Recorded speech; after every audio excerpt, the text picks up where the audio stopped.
दोस्तों जब भी किसी घर पे अगर 41A का नोटिस आता है, जरूरी नहीं कि नोटिस आपके घर बाय पोस्ट ही आएगा। आपको व्हाट्सएप आ सकता है, आपको मेल आ सकता है और हो सकता है कॉल भी आपको आए, फिर भी आपके पास व्हाट्सएप भेज दिया जाए। इन सभी मायनों में 41A का जो नोटिस होता है उसके कंप्लायंस मान लिए जाते हैं, मतलब कि आपको 41A का नोटिस मिल चुका है। 41A का नोटिस आने के बाद में कई बार ऐसा देखा गया है कि मामला होता कुछ नहीं, बट मामले को आप इतना बड़ा बना लेते हो कि सुप्रीम कोर्ट तक जाते हो, बेल डिसमिस होती है, बाद में सरेंडर करते हो, जेल जाते हो, जेल काट के आते हो, और जबकि मामला इतना बड़ा था नहीं, आप फुंसी का नासूर बना लेते हो। तो क्या क्या सावधानियां आप बरतें, ऐसी कौन सी 5 बातें हैं, अगर आप उन बातों को फॉलो करेंगे तो आप अपने केस से निकल भी सकते हैं, केस को सॉर्ट आउट भी कर सकते हैं, और ये भी हो सकता है कि आपका मामला पूरी तरह से खत्म ही हो जाए। तो ज्यादा कुछ जानने के लिए कि 41A का नोटिस अगर आए आप उसे कैसे हैंडल करेंगे, दोस्तों बने रहिए हमारी इस वीडियो के साथ। नमस्कार दोस्तों, स्वागत करता हूं फिर एक बार आप सभी का अपने इस YouTube चैनल पर, जिसका नाम है फाइट फॉर ट्रू। मेरा नाम है वीरेंद्र वर्मा। जैसा आप सभी जानते हैं, हम इसी तरह की लीगल अवेयरनेस की वीडियोस आपके लेकर आते हैं और आपको बनाते हैं कानूनी जानकार। दोस्तों आप कोई भी नए वकील साहब हैं, कोई भी लॉ स्टूडेंट हैं, या फिर अभी आपने अपनी वकालत शुरू की है, अभी आपने अपनी लॉ की प्रैक्टिस शुरू की है, तो ऐसे में आपके सामने भी एक चुनौती आती है जिसमें एंटीसिपेटरी बेल कराना होता है, या फिर 41A का नोटिस आपके क्लाइंट के पास आ जाता है। तो जो वीडियो है आज का, ये बहुत महत्वपूर्ण आपके लिए होने वाला है। वीडियो को पूरा देखें, अच्छा लगे तो शेयर करें और लाइक जरूर करें, और चैनल को सब्सक्राइब करना आप बिल्कुल ना भूलें। दोस्तों 41A का नोटिस आता कब है, पहले आप ये समझिए। 41A का नोटिस आपका आएगा जब भी आप किसी भी मामले में आपका नाम आया है, आपकी इन्वॉल्वमेंट आई है। अब वो इन्वॉल्वमेंट हो सकता है कि आपके अकाउंट में कोई पैसे आए हो सकता है आपके अकाउंट से कोई पैसे गए हो, या ये भी हो सकता है किसी भी मामले में थोड़ी सी पूछताछ पुलिस को करनी हो, या फिर साइबर सेल से भी 41A का नोटिस आ सकता है। तो ऐसा कोई भी नोटिस कभी भी आपके पास अगर आता है तो आप इन स्टेप्स को फॉलो आप जरूर करें। सबसे पहली बात कि 41A का नोटिस आपको मिला तो आप घबराएं नहीं। बहुत ज़्यादा आप घबरा जाते हैं, घबराने के बाद में बहुत सारे गलत स्टेप तक आप फॉलो कर लेते हैं, वो सब आपको करना नहीं है। नंबर बंद नहीं करना है, नंबर बंद के घर छोड़कर आप कहीं और चल देते हो, ये सब गलतियां आपको नहीं करनी है। घबराना नहीं है, घबराएंगे नहीं तो कोई ना कोई सॉल्यूशन जरूर निकल जाएगा, सॉल्यूशन भी निकलेगा और सब तरह से आप केस से बाहर निकल भी जाओगे। सबसे पहली बात घबराना नहीं है। दूसरी बात, आप जब भी कभी 41A का नोटिस आपके घर पे आए तो आप या तो खुद पुलिस स्टेशन चले जाएं, आपको जरूरी नहीं कि पुलिस वाला अरेस्ट कर ही लेगा, या तो आप किसी भी जानकार सगे संबंधी को आप पुलिस स्टेशन भेजें। ये भी नहीं कर सकते किसी भी वकील साहब को आप पुलिस स्टेशन भेजें। सबसे पहले केस को समझने की कोशिश करें कि केस क्या है। जब तक केस नहीं पता होगा, जब तक आप कोई ना कोई गलत स्टेप आप लोगे, और उसी गलत स्टेप लेने की वजह से ही आपको जेल तक जाना पड़ सकता है। पहले केस को समझें, केस को जाने कि क्यों आपके पास 41A का नोटिस आया है, ताकि पूरी कहानी आपको पता हो क्यों आपके पास वो नोटिस सर्व किया गया। दोस्तों तीसरी बात, अगर 41A का नोटिस आपके पास आए तो आप सीधा बेल ना लगाएं।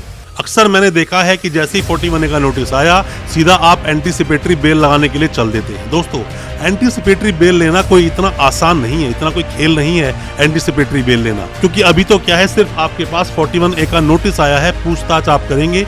हो सकता है पूछताछ में कोई चीज सामने ना आए और इजीली आप उस केस से बाहर निकल जाएं। बट अगर आपने एंटीसिपेटरी बेल लगा दी और गलती से अगर बेल डिसमिस हो गई तो आपको सुप्रीम कोर्ट तक का सफर तय करना पड़ सकता है।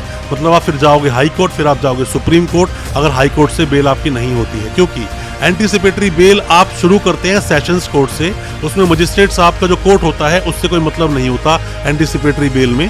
सेशन कोर्ट जाओगे, हाई कोर्ट जाओगे, सुप्रीम कोर्ट भी आपको जाना पड़ सकता है, और उसके बाद भी ऐसी कोई कंफर्मेशन नहीं, कोई गारंटी नहीं कि आपकी बेल हो ही जाएगी। तो पहले आप कोशिश करें, जो 2 बातें मैंने आपको बताई आप उन्हें फॉलो करें।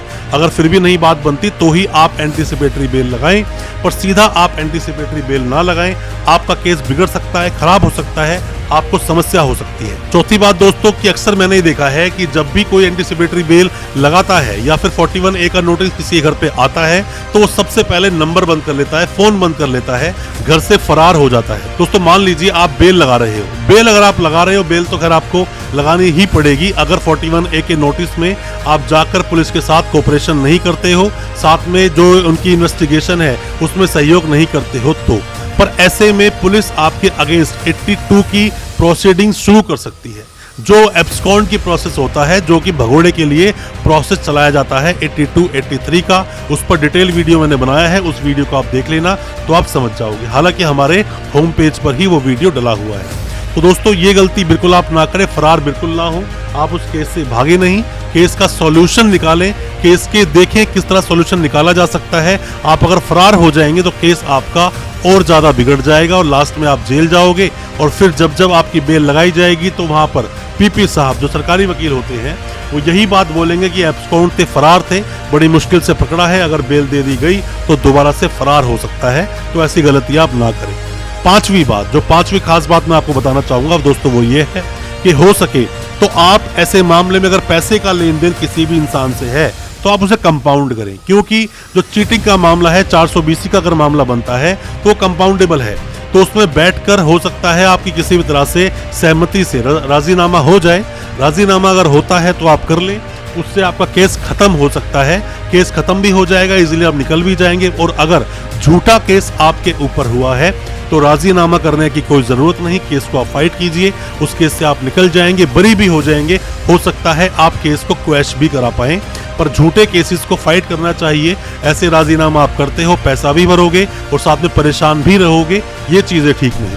छठा पॉइंट दोस्तों आपको बताना चाहूंगा कि कभी भी मामला अगर कुछ इस तरह का होता है कि जो पूरी तरह से फेक है, फर्जी है, झूठा है, तो ऐसे में आपको क्वेश्चन लगानी चाहिए। मतलब कि आपको हाई कोर्ट या सुप्रीम कोर्ट जाना चाहिए क्वेश्चन के लिए। क्वेश्चन के लिए आप जब जाते हैं तो इसमें आप एफआईआर को क्वैश करवाते हैं, मतलब कि एफआईआर नहीं बनती, एफआईआर मेरे ऊपर नहीं होनी चाहिए और जो एफआईआर हुई है वो फेक है, फर्जी एफआईआर है। तो ऐसे में आप क्वैश जरूर लगाएं। अगर आप मान लीजिए बेल लगाने नहीं भी जाते हैं, आपने एंटीसिपेटरी बेल नहीं भी लगाई है, तो सीधा आप क्वेश्चन के लिए भी जा सकते हैं, ये भी आपके पास एक प्रावधान है। पर 41A का नोटिस आए तो डरे नहीं, घबराए नहीं, फरार ना हो, आप फोन बंद ना करें, चीजों का डट के सामना करें। कोई भी किसी भी तरह की सपोर्ट, हेल्प आप चाहते हैं, हमसे आप कांटेक्ट कर सकते हैं, या फिर कमेंट बॉक्स में जाकर आप कमेंट करें या हमें व्हाट्सएप करें, हो सकता है हम आपकी कोई इसमें मदद कर सकें। दोस्तों अच्छा लगा आज का वीडियो, हमारी वीडियो को ज्यादा से ज्यादा अपने दोस्तों, परिजन, परिवार तक शेयर करें ताकि वो भी अपने आप को कानूनी जानकार बना सके। और अच्छा लगा आज का वीडियो, हमारे चैनल को भी सब्सक्राइब करें, साथ में लगा बेल आइकन जरूर दबा दें ताकि इसी तरह की लीगल अवेयरनेस की वीडियोस दोस्तों आप तक पहुंच सके सबसे पहले। बहुत बहुत शुक्रिया दोस्तों, धन्यवाद हमारे इस वीडियो के साथ बने रहने के लिए।